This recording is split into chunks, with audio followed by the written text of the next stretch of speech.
اللهم صل على محمد وعلى آله وصحبه وسلم. اللهم صل على محمد وعلى آله وصحبه وسلم. السلام علیکم ورحمۃ اللہ وبرکاتہ۔ وعلیکم السلام ورحمۃ اللہ۔ حدیث نبی صلی اللہ علیہ وآلہ وسلم ہے، جو کسی مسلمان کو ایسی جگہ ذلیل کرے گا جہاں اس کی عزت کی جاتی ہے تو اللہ اسے ایسی جگہ ذلیل کرے گا جہاں اسے اللہ کی مدد کی ضرورت ہوگی۔ آج کل کے زمانے میں فتنوں کے دور میں ہر بندہ دوسرے کی ٹوہ میں بیٹھا ہے، چاہتا ہے کہ کسی طریقے سے کسی کا راز پتہ چل جائے، کوئی بات پتہ چل جائے کہ اس کی تذلیل کی جائے، اس کی عزت اچھالی جائے، اس کے بارے میں اگر کوئی اچھا گمان رکھتا ہے یا اس کی تعریف کرتا ہے تو کیسے ہو سکتا ہے کہ کوئی اس کی تعریف کرے؟ میں ضرور کوئی ایسی بات پتہ کروں گی یا پتہ لگے گی اور آگے پھیلاؤں گی کہ لوگوں میں اس کی تذلیل ہو۔ اور کتنی بڑی حدیث ہے اس بات میں، رونگٹے کھڑے ہو گئے میرے بیان کرتے ہوئے بھی اور پڑھتے ہوئے بھی۔ آپ صلی اللہ علیہ وآلہ وسلم صادق تھے، امین تھے، سچے تھے، اتنے سچے تھے کہ جو ان پہ ایمان نہیں لائے تھے وہ بھی جانتے تھے کہ آپ جو بات کہتے ہیں وہ ہو جاتی ہے۔ بہت دفعہ ہم سوچتے ہیں کہ ہم پہ مشکل آئی ہے، مصیبت آئی ہے، اللہ جانے یہ اللہ کا عذاب ہے یا آزمائش ہے۔ اگر کوئی مشکل آپ کو اللہ کے قریب کر دیتی ہے، آپ کو اللہ شدت سے یاد آتا ہے، آپ اس کے آگے گڑگڑاتے ہیں، روتے ہیں، تو وہ اللہ کی کیا ہے؟ آزمائش۔ اللہ دیکھنا چاہتا ہے میرا بندہ جو دعوے کر رہا ہے کہ میں تو بہت محبت کرتا ہوں اللہ تعالیٰ آپ سے، پورا اترتا ہے کہ نہیں۔ لیکن اگر کوئی مشکل آئی ہے اور آپ شکوے شکایتیں کرنے پہ مجبور ہو گئے ہیں اور خدا نخواستہ اللہ سبحانہ تعالیٰ سے شکوے کر رہے ہیں اور اس سے بار بار ایسے کلمات منہ سے نکال رہے ہیں جو نازیبا ہیں، اور عبادات میں دل نہیں لگ رہا، نماز پڑھنے میں دل نہیں لگ رہا، کسی چیز میں اللہ کا خیال تک نہیں آ رہا، تو وہ کیا ہے؟ اللہ کا عذاب۔ کرنے کی بات کیا ہے؟ غیبت ایک ایسا برا فعل ہے جو اب ہم میں بہت کامن ہے، اور وہ اتنی گندی چیز بن چکی ہے کہ ہم اسے برا سمجھ ہی نہیں، اور اتنا بڑا گناہ ہے کہ جو اللہ معاف کرے، کبھی کبھی ایسا لگتا ہے خدا نہ خواستہ ہماری تمام اچھائیوں کو، نیکیوں کو ضائع ہی نہ کرے۔ غیبت کیا ہے؟ کسی کی بات کو بیان کرنا جب وہ سچ ہو، وہ ایسی بات جو آپ اس کے سامنے نہیں بیان کر رہے لیکن کر سکتے ہیں۔ اور ہم باتیں کرتے کرتے بہت دفعہ کسی کے راز افشا نہیں کر سکتے تھے، ہائے تمہیں تو پتہ ہی نہیں ہے اس کے بارے میں، تو مجھے یہ بھی پتہ ہے، یہ بھی ہے، اور پھر ہم کہتے ہیں اللہ کی مدد ہمیں نہیں آ رہی۔ اگر ہم چاہتے ہیں کہ اللہ کی مدد ہمارے ساتھ ہر وقت، اللہ کا ساتھ ہمارے ساتھ ہر وقت ہو، تو ہمیں سب سے پہلے اپنی زبانوں کو تالے لگانے پڑیں۔ بار بار قرآن مجید میں کیا کہا گیا ہے؟ قول معروف، کوئی بات منہ سے نکالنے سے پہلے سوچیں 2 منٹ، اس سے کسی کو فائدہ ہوگا تو بولیے، ورنہ بولنے کی ضرورت نہیں۔ دوسری بات جو میں بات کہنے والی ہوں، کیا یہ کسی کے راز کو افشا تو نہیں کر رہی؟ اور شعوری طور پہ جانچ پڑتال کے اگر میں نے ایسی کوئی بات کر دی تو کسی وقت بلکہ ہر وقت ہی ہمیں اللہ کی جب ضرورت پڑے گی، ہمیں اللہ سے مدد مانگوں گی، اور پھر خدا نہ خاصا مدد نہ آئی تو یہی چیز اس کے آڑے کھڑی ہوگی۔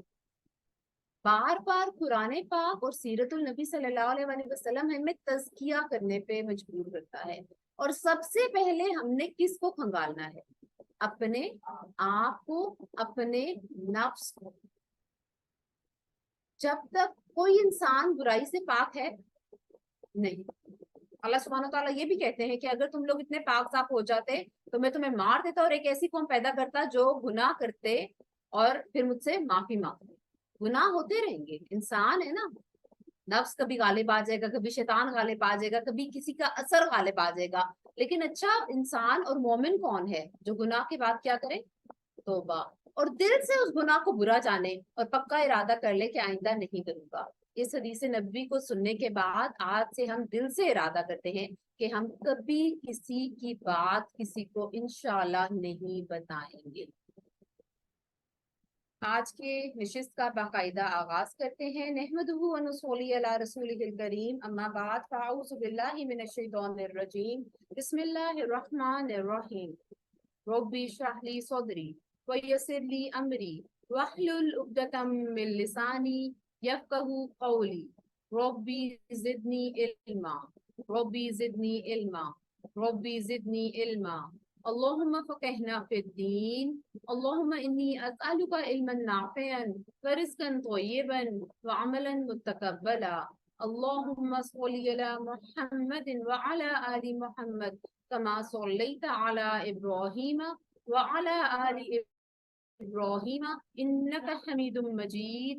اللہم بارک علی محمد وعلی آل محمد کما بارکت علی ابراہیم وعلی آل ابراہیم انک حمید مجید۔ ربی یسر ولا تعسر وتمم بالخیر، آمین یا رب العالمین۔ ہم نے آپ صلی اللہ علیہ وآلہ وسلم کی زندگی کے غزوات پڑھنا شروع کیے اور ہم دو بہت امپورٹنٹ غزوات، غزوہ بدر اور غزوہ احد پڑھ چکے ہیں۔ اس کے بعد ہم نے بہت سے سریہ بھی پڑھے۔ کون بتائے گا کہ سریہ کیا ہوتا ہے؟ شرکت نہیں کی اور صحابہ کرام کو سپا سالار بنا کے بھیج دیا اور انہوں نے ایک کسی بھی چیز کو لیڈ کیا۔ اور غزوہ کیا ہوتا ہے؟ جس میں آپ صلی اللہ علیہ وسلم نے خود شرکت کی۔ غزوہ بدر میں مسلمانوں کو کیا ملی؟ شکست یا فتح؟ غزوہ بدر میں مسلمان بڑے زبردست طریقے سے فتح ہو، ٹھیک ہے۔ اور غزوہ احد میں یہ آپ کا کوئسچن بھی تھا کوئز میں، جو کہ کافی لوگوں نے غلط کیا۔ غور سے سنیے گا، غزوہ احد میں مسلمانوں کو شکست ملی یا فتح؟ فتح۔ فتح ملی، لیکن اتنے زیادہ مسلمان شہید ہو گئے، فتح کیسی ملی؟ کون ایکسپلین کرنا چاہے گا تھوڑا سا؟ غزوہ احد میں ہم نے دیکھا کہ مسلمانوں کو ٹیمپرری شکست ہوئی تھی، لیکن وہ مدینہ میں کیا داخل ہو سکے تھے؟ نہیں۔ مدینہ کے اندر آئے تھے؟ نہیں، لیکن فتح ہی ملی تھی۔ اللہ تعالیٰ نے مسلمانوں کو جھنجھوڑا ہے جی، اور اس کے بعد ان کو فتح یاب کیا۔ آج ہم تیسرے بڑے غزوے کو پڑھیں گے جو کہ بہت امپورٹنٹ ہے، بہت مشہور ہی ہے، جس کا نام ہے غزوہ خندق۔ اس کا دوسرا نام کیا ہے؟ اس کے نام کی قرآن پاک میں سورت بھی میم غزوہ احزاب۔ ماشاء اللہ لا قوت الا باللہ۔ اللہ تعالیٰ کے علم میں، عمل میں بہت زیادہ برکت ڈالے۔ غزوہ خندق کا دوسرا نام ہے غزوہ احزاب۔ سورہ احزاب قرآن پاک کی سورت ہے، بڑا بڑا لکھیے۔ غزوہ خندق کا دوسرا نام کیا ہے؟ احزاب کہتے ہیں گروہوں کو۔ گروہ کیا ہوتے ہیں؟ Different groups of people. اس میں different groups of people, Quraysh کے لوگ، قریش کے کافر اور یہود، ڈفرینٹ گروپس اکٹھے ہو گئے اور آپ صلی اللہ علیہ وآلہ وسلم اور مسلمانوں کے خلاف ایک جنگ کی۔ اسی لیے اس کا نام ہے غزوہ احزاب۔ غزوہ احزاب یا غزوہ خندق شوال اور ذوالقعدہ 5 ہجری کو پیش آیا۔ ایک بریف بہت آسان لفظوں میں آپ کو پہلے تھوڑا سا خاکہ بتاتی ہوں، پھر ہم ریڈ آؤٹ کریں گے تو آپ کے لیے آسانی ہوگی۔ ہم نے پڑھا کہ غزوہ احد میں، غزوہ احد کا سپہ سالار قریش مکہ کی طرف سے کون تھا؟ ابو سفیان، اور آپ صلی اللہ علیہ وسلم ادھر سے لیڈ کر رہے تھے۔ کس نے آپ صلی اللہ علیہ وآلہ وسلم کو غزوہ بدر دوم کے لیے چیلنج کیا تھا؟ ابو جہل۔ ابو سفیان۔ ابو سفیان۔ یہ تھوڑے تھوڑے پوائنٹس کلیئر ہیں۔ ابو سفیان جو تھے وہ غزوہ احد کے لیڈر تھے۔ کس کی طرف سے؟ قریش مکہ کی طرف سے۔ ٹھیک، پہلی جنگ بدر میں کیا ابو سفیان تھے؟ جنگ بدر میں نہیں تھے۔ وہ کیا تھے؟ وہ تجارتی قافلے کو لے کے جا رہے تھے اور قافلہ آرام سے نکل گیا۔ اس وقت لیڈر کون تھے؟ ابو جہل۔ یہ باتیں آپ کو ٹپس پہ کلیئر ہونی چاہیے۔ غزوہ بدر کے سپہ سالار کون تھے؟ ابو جہل. غزوہ احد کے سپہ سالار کون تھا؟ ابو سفیان. اور غزوہ بدر دوم کا چیلنج کیا تھا؟ ابو سفیان نے. کیا غزوہ بدر چیلنج تو کیا تھا، اور آپ صلی اللہ علیہ وسلم ایک بہترین لیڈر ہونے کے ناطے وہاں پہ پہنچ بھی گئے تھے، لیکن وہ اس جگہ پہ آئے ہی نہیں تھے. یہاں تک سب کو کلیئر ہے؟ اس کے بعد ہم نے پڑھا کہ اس کے بعد امن و امان ہو گیا تھا مدینہ میں. ٹھیک، جب امن و امان ہو گیا تو مسلمان جو تھے وہ دین کے کاموں میں لگ گئے، دین کی تبلیغ میں، اس کی اشاعت میں، علم کے حصول میں اور علم کو دینے میں. اس کے بعد کیا ہوا؟ اب اندر سے تو یہ سارے بہت دکھی تھے، یہود اپنی جگہ دکھی تھے، کفار مکہ اپنی جگہ دکھی تھے. انہوں نے کہا کہ مسلمان تو بہت بڑی طاقت بن گئے ہیں، ہم اکیلے اکیلے ان کو ہرا نہیں سکتے. تو یہودیوں نے پلان بنایا. پہلے پلانز کون بنا رہے تھے؟ کفار مکہ، ساتھ یہودی بھی تھے کچھ گروہ، لیکن بیسک پلان کیا تھا؟ قریش مکہ کا. اب بیسک پلان کس نے بنایا؟ یہودیوں نے، جن کو کہتے ہیں جوس. انہوں نے کہا ہم سب، وہ ڈفرینٹ سرداروں کے پاس گئے، انہوں نے کہا ہم سب مل کے ایک جتھا بنائیں گے، ایک گروہ بنائیں گے، ایک گروپ بنائیں گے اور مسلمانوں پہ حملہ کر دیں گے. مسلمانوں کے پاس جنگی ہتھیار نہیں تھے، ان کے پاس ساز و سامان نہیں تھا. یہ خبر جب آپ صلی اللہ علیہ وآلہ وسلم کے پاس پہنچی تو آپ نے کہا کہ اب کیا کیا جائے، ہمارے پاس تو اتنا سامان نہیں ہے، اور جب ایک گروپ بن کے آئے گا تو سوچو اس کی تعداد کتنی زیادہ ہوگی، اس کا جنگی سامان کتنا زیادہ ہوگا. آپ صلی اللہ علیہ وسلم کی ایک بہت خوبصورت عادت تھی جو آپ ہر وقت صحابہ سے کرتے تھے، کیا تھی؟ مشورہ کرنا. آپ نے کیا کیا؟ صحابہ سے مشورہ کیا. وہاں پہ ایک صحابی کا نام تھا حضرت سلیمان فارسی رضی اللہ تعالیٰ عنہ. سلیمان فارسی اسی تھا، ان کا تعلق کس سے تھا؟ فارس سے. ٹھیک ہے، فرانس سے تھا. ٹھیک ہے، وہ عربی نہیں تھے.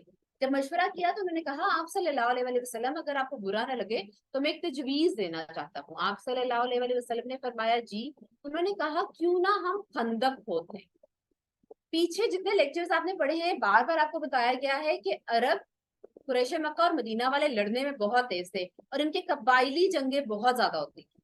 یہ پہلی جنگ تھی جو قبائلی جنگ نہیں تھی، جو ملکی سطح پہ جنگ تھی، جو نظریات کی جنگ تھی، دو ریلیجنز کی جنگ تھی، جو کہ مسلمانوں کی اور غیر مسلم کی جنگ تھی. اور یہ پہلی جنگ تھی جو کنٹریز کے بیچ میں ہوئی، جو صرف قبیلوں کے بیچ میں نہیں ہوئی. اور پہلی آپ صلی اللہ علیہ وسلم کی پوری زندگی میں پہلی اور واحد ایسی جنگ ہے جو کنٹریز کے بیچ میں کی تھی.